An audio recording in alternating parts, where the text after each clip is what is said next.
Hello, Alan Ryder, Southeastern Railway Museum, and welcome to a rather hot Saturday. This locomotive is 8954. It's a former CSX locomotive that we acquired about 5 years ago.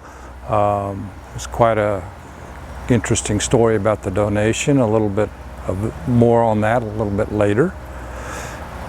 Anyway, this is an SD45-2. It's a 3600 horsepower EMD locomotive. It's got a 20-cylinder engine in it. It was built in 1974. The -2 series was the successor to the prior locomotives like the SD45, the SD40, GP38. Basically, there was a lot of improvements made. Essentially the same locomotive, but with a lot of improvements. For example, instead of having all the different electronic components on panels that were bolted to the cabinet, this has got modules. Essentially, the modules do the same thing. The trucks have some improvements in them. They're a slightly different design, several other minor things. But anyway, when we acquired the locomotive, we got it started, and we ran into quite a number of problems. I'll get into that a little bit later. But after that, we basically didn't have time to work on it, so it pretty much sat for about 5 years. And so we finally had time to get back on it. And we've been working on it for a couple months now. A couple of the big problems the old girl's had, she's had been rode hard and put away wet, shall we say, in her days. A little bit more about the history of the donation later, but it didn't load. Loading means that there's actually power going to the traction motors so it can move, and that's the typical railroad expression for loading. Also has some problems with the engine kicking low oil. Low oil is the governor monitors the oil pressure in the engine. When it gets too low, it shuts the engine down. So those are the two big things. And then there are quite a number of other ones, which I will get into a little bit later on. But so a little bit more about the locomotive. We'll go into a few more details in a bit. So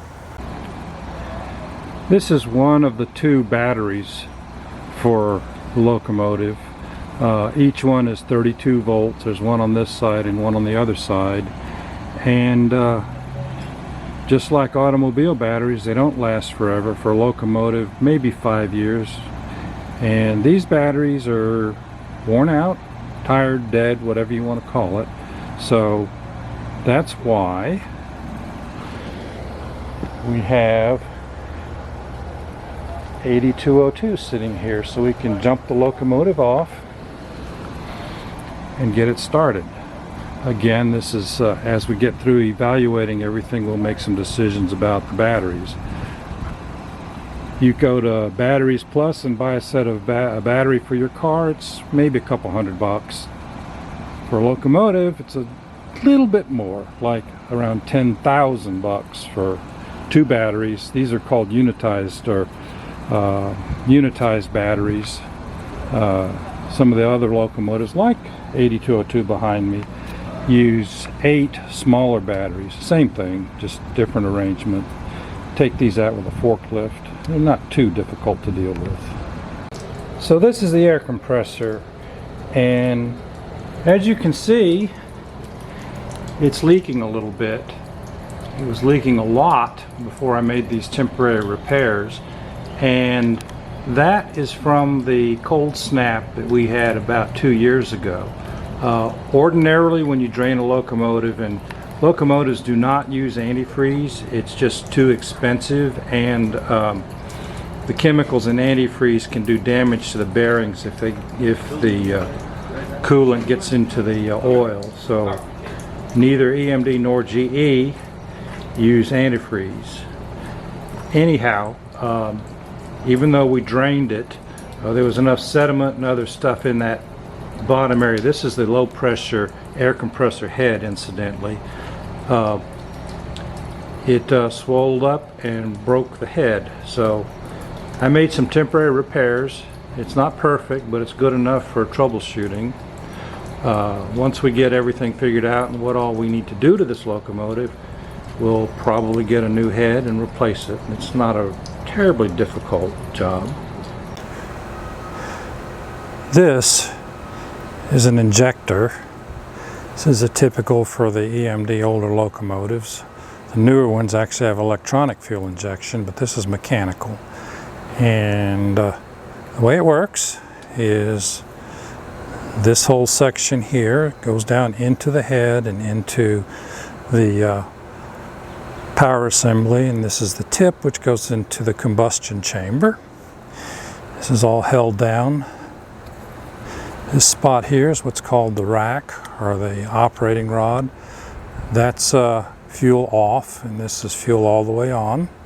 And then of course the cam on the camshaft depresses that to fire the injector.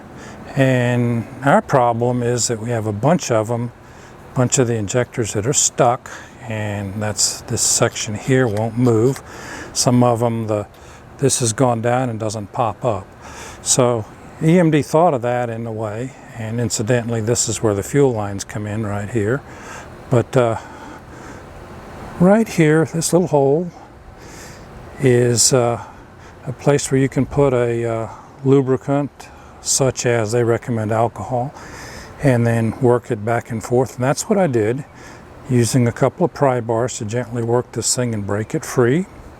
And so we got most of them broken loose. There's still about 5 that aren't, but the engine will run okay on that few and with those injectors disconnected. It isn't a good idea to run it at full load, but for our testing purposes it's fine. So again, this is a EMD 645 style fuel injector. This is the top deck of the locomotive on the right side of the engine, and you can see all the what we call jewelry and camshaft and all that good stuff. This of course is the camshaft. These are the 2 rockers that operate the exhaust valves, and this is the rocker that operates the injector.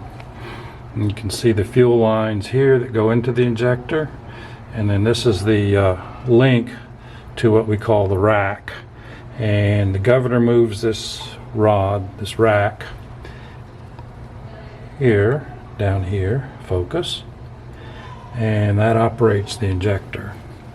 And if you look real close, because it's hard to see, there's the rod, or let's call it the rod that operates the rack and tells the injector how much to fire. Of course the camshaft punches it down, and so these are all free, but they're not all free, because some of these I couldn't get freed up, so like this one here.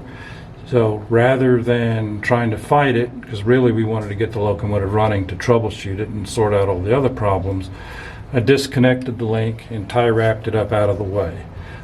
You absolutely need to tie wrap it out of the way, because if you don't, and I learned this from experience, it will drop down behind the rack if it moves, and the engine will have no control and it will go to overspeed, which is really, really bad. Now EMD thought of that, and there is a overspeed system, so if it goes too fast, it will trip the overspeed and shut the engine down. So these are the modules that control excitation, that's how it loads, transition, and all kinds of performance. And this is where we found our problem with the locomotive not loading. Fortunately, we have schematics, which is what this is, and this is pages out of the EMD manual for an SD45-2, and we went through the troubleshooting procedure and discovered that 2 modules were bad, the TH14 and the GX2, and TH14 has to do with translating the throttle position into how much the locomotive loads, and the GX measures the current coming out of the alternator, and provides information back to the system to control how much it loads, so it doesn't load too much or not enough. So once we swap those, we got the old girl to load. One of the problems with 8954 is that it's tripping the low oil button, and we suspect that the oil has gotten thin, probably from fuel. One of the injectors is leaking and dripping fuel into the crankcase and thinning the oil. There's a tool for checking viscosity, that's what that is. It's called a vis gauge. And the way the vis gauge works is there's it has two cylinders, two glass cylinders with little balls in them. And one cylinder is sealed and it has a calibrated test oil in it. And the other cylinder, you put your sample in, and then you tip the vis gauge, and when the standard ball gets to the bottom of the gauge, then you look at the vis gauge has got calibrations. You look at the calibration, and that tells you how thick your oil or thin your oil is. We don't have one, but what we need to know is to compare the oil, the sample oil, to the new oil. This is what's in here now is fresh oil, brand new oil right out of the drum. And what I can do is I can compare how fast the ball goes from one point to the other. In this is just a homemade piece of plastic tubing, and we'll see how fast, we'll time it, see how fast the ball gets from one end to the other. It's not moving very fast, but that's fine. Sometimes it's not moving at all, that's not good. So what I'm doing is we'll get it to the bottom of the tape, or maybe the top of the tape, right there. I'm going to hit the timer, and then we're going to let it, see how long it takes to get to this one.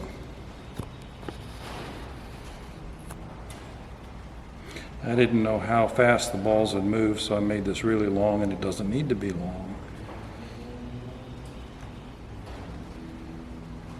So there. It's 20 minutes and 53 seconds.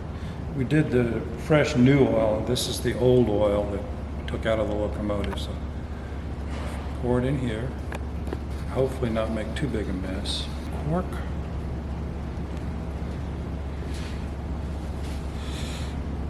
Now this is going to be a little more challenging because you've got to find the ball. It's in there somewhere. You may have to use a light to find it. Turns out testing the engine oil was quite literally a big mess. The oil is so dark. Again, that's fairly typical for diesel engine oil, but it was so dark we could not see the ball. We tried holding the tube up in the air so you could see the bottom of the ball as it moved down the tube. That's what you do with a vis gauge. Couldn't do it that way. Tried holding a really bright light behind the tube. I still couldn't see the ball, but I could feel the ball. So we cut off a segment of the tube about the same length, and I held one finger on one end, dropped the ball in, held a finger at the other end, and when the ball got down to where I could feel it at the bottom, that was the timing. So we did that with the engine oil, and then we also did it with the brand new oil. It turns out that the timing was about the same. So that was an indication that there really wasn't anything wrong with the oil as far as viscosity is concerned. So back to the drawing board. Oil's not thin and diluted, and we're getting low oil pressure. That can mean that the bearings are worn. Can mean some fairly expensive and serious issues. What I'm doing now is I'm heating this plate up Basically, I want it just over the boiling point of water. It's aluminum, so it's not going to stay. I'm going to pour a little oil on it and see if it boils. And if it does, just like that, you can see it bubbling here. Why don't you come around?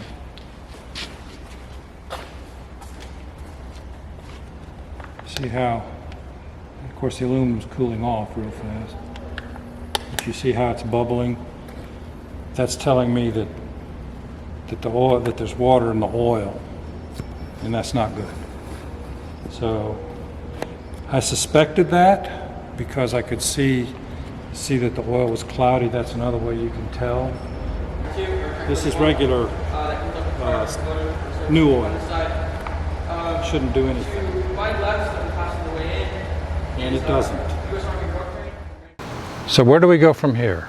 Well, we know we've got low oil pressure, and we know we've got water in the oil. So those will be the next two things to look for. Probably look for the water first, and then look for what's going on with the low oil pressure. And either problem could be easy to fix or very expensive.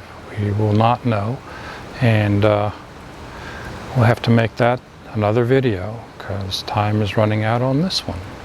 And the good thing so far is we've got the loading problem figured out. We've got the air compressor patched up. We've got the injectors where they more or less work. So we're moving in the right direction, and we will see what happens.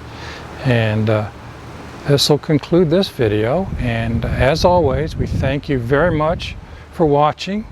And if you like what you see, please subscribe or like the video, or both. Don't exactly know how YouTube's algorithms work, but whatever help we can get would be appreciated. And even more important, if you happen to be in the Atlanta area, come see us. We're in the Duluth, Georgia area, and there's lots of stuff here. So thank you very much.